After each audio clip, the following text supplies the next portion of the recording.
ৰহিম আল্লাহৰ লাখ লাখ শুকৰিয়া যে এইবাৰ উত্তৰ পূৰ্বাঞ্চল ভিত্তিত ইসলাম ধৰ্মীয় সমাৰোহ অৰ্থাৎ ইস্তেমা আমাৰ ঢেকিয়াজুলিৰ আলিপুৰত এই জয়নগৰ পলাশবস্তি ঠাইত অহা 14, 15 আৰু 16 ফেব্ৰুৱাৰীত অনুষ্ঠিত হ'বলৈ গৈ আছে।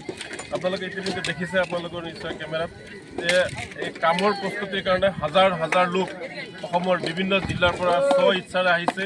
স্ব ইচ্ছাৰে তেওঁলোকে বাস লৈ আহিছে, স্ব ইচ্ছাৰে তেওঁলোকে শ্ৰমদান কৰি থৈছে আৰু তেওঁলোকে নিজে খোৱা বস্তু তেওঁলোকে নিজে ইয়াতে বনাই কেনে খাইছে। কোনেও কাকো দিব লগা হোৱা নাই। অতি সুখৰ কথা যে যি 14, 15 আৰু 16 ফেব্ৰুৱাৰী তাৰিখে ইয়াতে ইস্তেমা হ'ব। এই ইস্তেমাত অতি কমেও 30 লাখ মানুহৰ আগমন হ'ব আৰু 16 তাৰিখে যি ৰাতিপুৱা আখিৰিত দোৱা হ'ব, সেই দোৱাত অতি কমেও 20 লাখ মানুহ উপস্থিত থাকিব।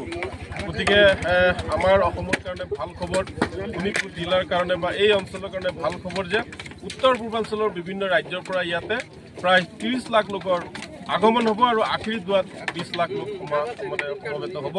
আৰু ইয়াতে বিশ্ব ভাতৃত্ববোধ, শান্তি, মিলাপ্ৰীতিৰ কাৰণে দোৱা হ'ব, সমাজ সংস্কাৰৰ কাৰণে দোৱা হ'ব। কেনেকৈ বিভিন্ন জাতি জনগোষ্ঠীৰ লোকৰ মাজত আমি ভাতৃত্ববোধ বজাই একেলগে থাকিব পাৰোঁ, পূৰ্বৰ দৰে আমি থাকিব পাৰোঁ, আমাৰ মাজত যিবিলাক অপায় অমংগল আছে সেইবিলাক কেনেকৈ দূৰ কৰিব পাৰি, তাৰ কাৰণে আমি সকলোৱে আল্লাহৰ ওচৰত দোৱা কৰিম। এই ইস্তেমাৰ পৰা সমাজৰ কাৰণে কি ভাল বাৰ্তা আগবাঢ়িব? যিটো প্ৰথম কথা হ'ল কি যে সমাজখন আমাৰ সংস্কাৰ কৰিব লাগে। আমি সমাজখন ড্ৰাগছমুক্ত কৰিব লাগে, সমাজখন বেআইনী কাম কাজৰ পৰা আমি দূৰত যাব লাগে, সাম্প্ৰদায়িক শক্তিক আমি হ্ৰাস কৰিব লাগে আৰু কেনেকৈ এখন শান্তি সম্প্ৰীতিৰ মিলাপ্ৰীতিৰ সমাজ আমি গঢ়ি তুলিব পাৰি, তাৰ কাৰণে আমি সকলো ইয়াত কাম কৰি আমি এটা ভাল বাৰ্তা দিবলৈ চেষ্টা কৰিম, যাতে আমাৰ সমাজখন শুদ্ধ হয়, ভাল হয়, মানুহ শিক্ষা দীক্ষাৰ ক্ষেত্ৰত যাতে তেওঁলোকে আগবাঢ়ি যায়, নাৰী শিক্ষাৰ প্ৰতি আমাৰ সমাজখনৰ শৈক্ষিক যি বাতাবৰণ তাক ভাল কৰিব পাৰোঁ, তাৰ কাৰণে এটা বাৰ্তা ইয়াৰ পৰা যাব।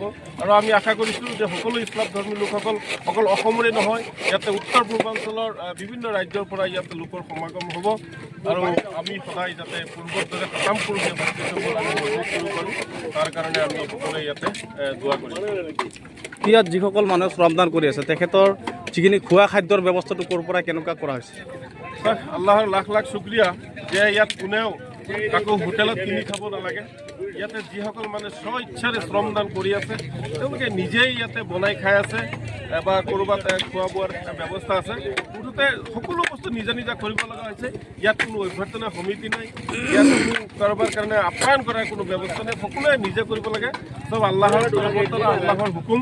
ইয়াত সকলো মানুহে নিজে নিজে তেওঁলোকে ইয়াত কাকো দায়িত্ব দিয়া নাই। সকলোৰে গৰীব, দুখীয়া, ধনী, নিচলা সকলোৰে দায়িত্ব ইয়াত সমান। কাৰণ ইয়াত আল্লাহৰ মানে ৰাস্তাত কাম কৰি আছে, আল্লাহৰ স্বাৰ্থত কাম কৰি আছে, নিজৰ পাপ মোচনৰ কাৰণে, নিজৰ আৰোগ্য দোৱা কৰাৰ কাৰণে কাম কৰি আছে। ইয়াত ধনী, দুখীয়া, গৰীব ইয়াতে কোনো ধৰণৰ ইয়াত প্ৰশ্ন নাহে, ইয়াত হাজিৰা দিয়াৰো প্ৰশ্ন নাহে।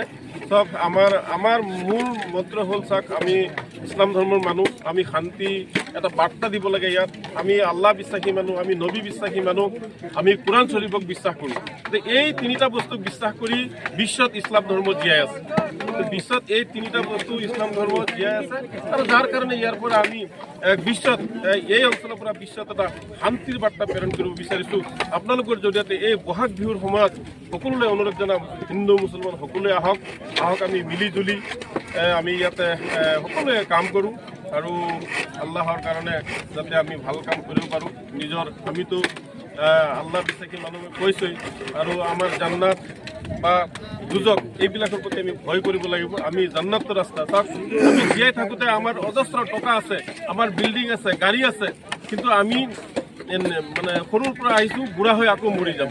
মৰাৰ পিছত আমি ক'ত যাম?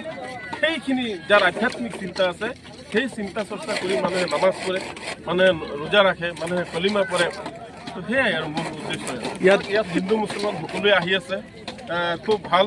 আল্লাহ ভগৱানৰ এই আশীৰ্বাদ যে হিন্দু মুছলমান সকলোৱে ইয়াত আহি আছে, তেওঁলোকে বাৰ্তাবিলাক লগাই আছে আৰু বিভিন্ন ধৰণৰ গেট হিন্দু ধৰ্মৰ লোকে তেওঁলোকে আমাৰ লগত যোগাযোগ কৰি আছে, বিভিন্ন সংগঠনৰ তেওঁলোকে বিভিন্ন ৰাজ্যৰ মানুহক মানে অভ্যৰ্থনা কৰিবলৈ তেওঁলোক ইতিমধ্যে সাজু হৈছে।